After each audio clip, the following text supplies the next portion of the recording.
Au lecteur,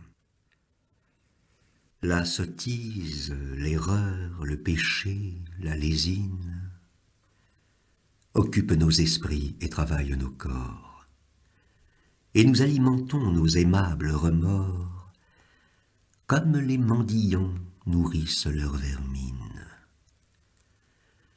Nos péchés sont têtus, nos repentirs sont lâches. Nous nous faisons payer grassement nos aveux, et nous rentrons gaiement dans le chemin bourbeux, croyant par de vils pleurs laver toutes nos tâches.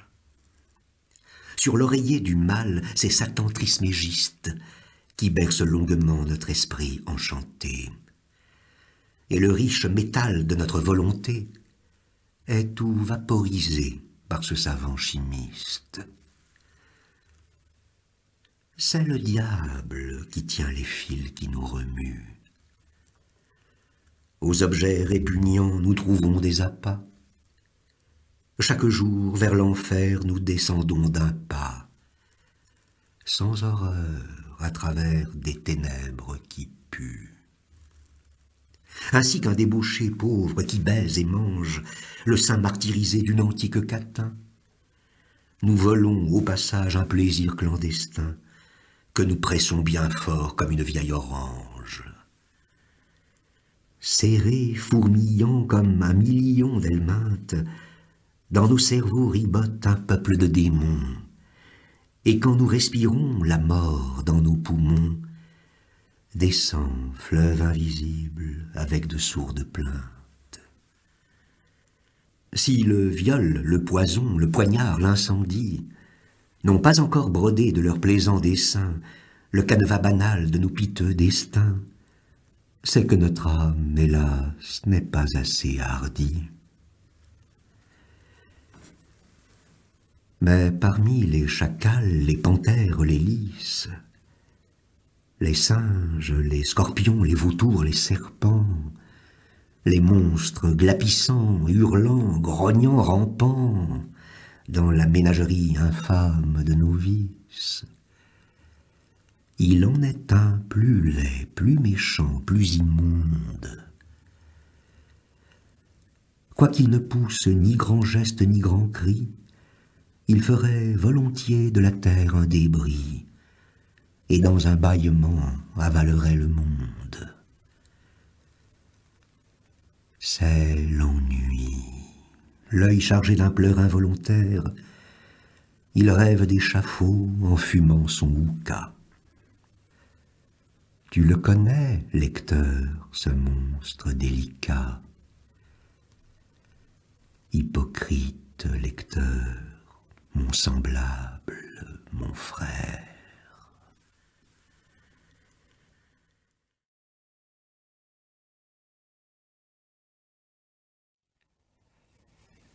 L'albatros.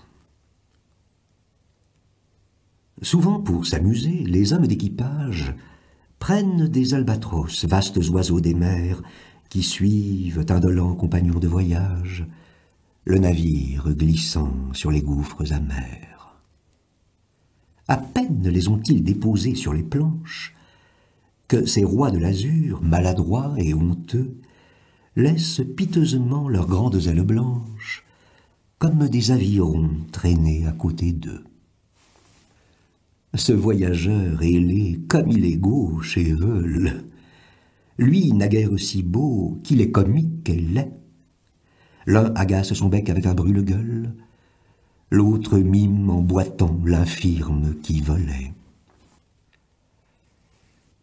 Le poète est semblable au prince des nuées, qui hante la tempête et se rit de l'archer.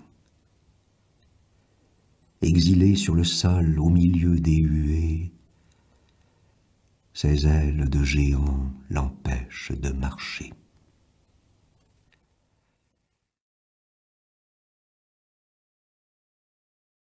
Élévation.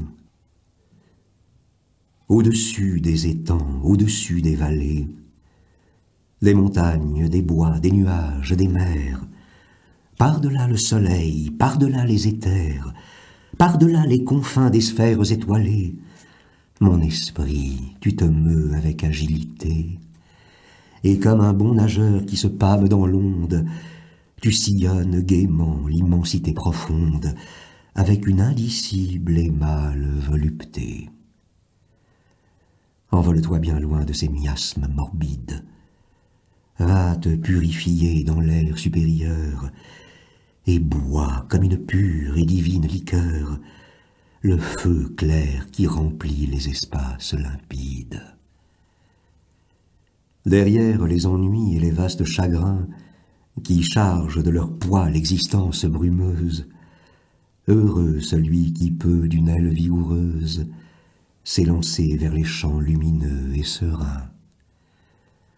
Celui dont les pensées, comme des alouettes, vers les cieux le matin prennent un libre essor, qui plane sur la vie et comprend sans effort le langage des fleurs et des choses muettes.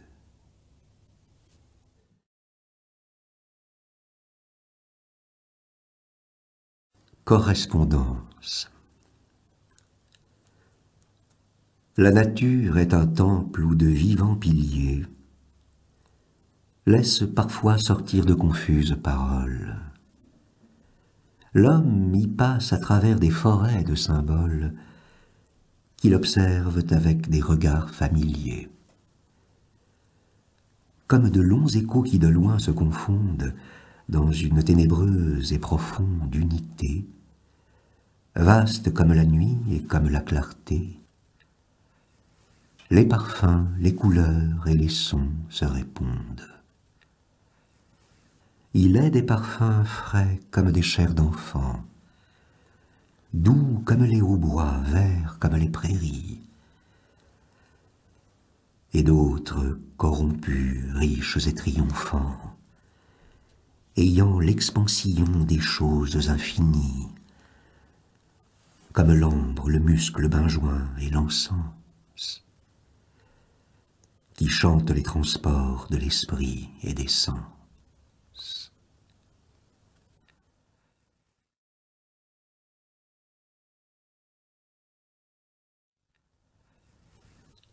L'ennemi. Ma jeunesse ne fut qu'un ténébreux orage, traversé çà et là par de brillants soleils. Le tonnerre et la pluie ont fait un tel ravage qu'il reste en mon jardin bien peu de fruits vermeils. Voilà que j'ai touché l'automne des idées, et qu'il faut employer la pelle et les râteaux pour rassembler à neuf les terres inondées, où l'eau creuse des trous grands comme des tombeaux. Et qui sait si les fleurs nouvelles que je rêve trouveront dans ce sol lavé comme une grève le mystique aliment qui ferait leur vigueur. Ô douleur, le temps mange la vie, et l'obscur ennemi qui nous ronge le cœur, du sang que nous perdons, croît et se fortifie.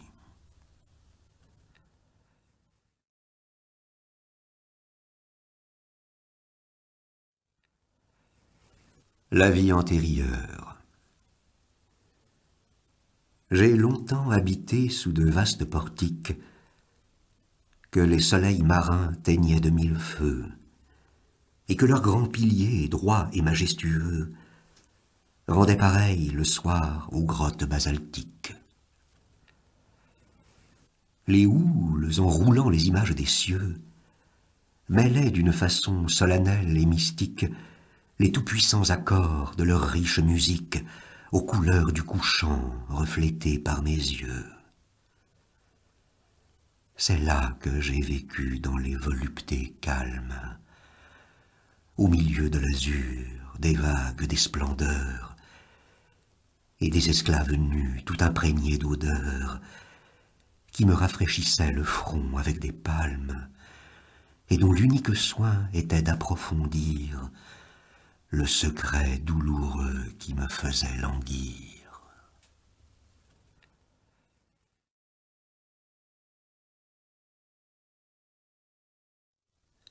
L'homme et la mer.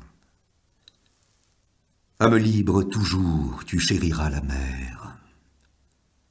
La mer est ton miroir, tu contemples ton âme dans le déroulement infini de sa lame, et ton esprit n'est pas un gouffre moins amer.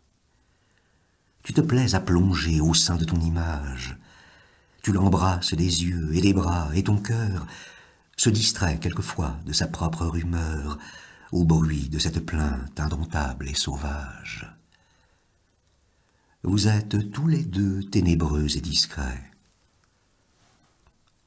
Homme, nul n'a sondé le fond de tes abîmes. Ô mer, nul ne connaît tes richesses intimes, tant vous êtes jaloux de garder vos secrets. Et cependant voilà des siècles innombrables que vous vous combattez sans pitié ni remords, tellement vous aimez le carnage et la mort. Ô lutteurs éternels, ô frères implacables.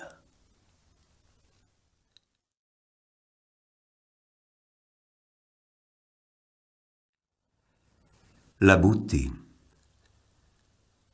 Je suis belle ou mortelle comme un rêve de pierre, et mon sein où chacun s'est meurtri tour à tour est fait pour inspirer au poète un amour éternel et muet ainsi que la matière. Je trône dans l'azur comme un sphinx incompris, j'unis un cœur de neige à la blancheur des cygnes, je hais le mouvement qui déplace les lignes, et jamais je ne pleure, et jamais je ne ris. Les poètes, devant mes grandes attitudes, que j'ai l'air d'emprunter aux plus fiers monuments, consumeront leurs jours en d'austères études, car j'ai, pour fasciner ces dociles amants, de purs miroirs qui font toutes choses plus belles. Mes yeux, mes larges yeux, aux clartés éternelles.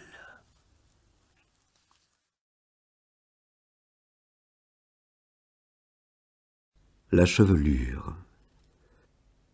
Ô toison moutonnant jusque sur l'encolure, ô boucles, ô parfums chargés de nonchaloir, extase pour peupler ce soir l'alcôve obscure des souvenirs dormant dans cette chevelure, je la veux agiter dans l'air comme un mouchoir.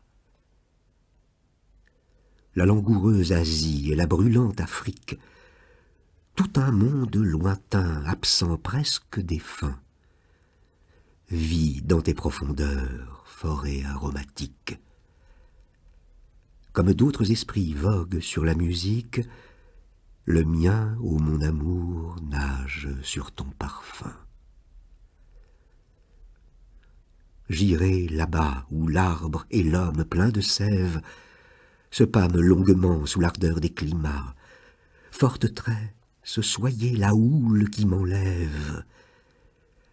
Tu contiens, mer d'ébène, un éblouissant rêve, de voiles, de rameurs, de flammes et de mâts, un port retentissant où mon âme peut boire, à grands flots, le parfum, le son et la couleur, où les vaisseaux glissant dans l'or et dans la moire ouvrent leurs vastes bras pour embrasser la gloire d'un ciel pur où frémit l'éternelle chaleur.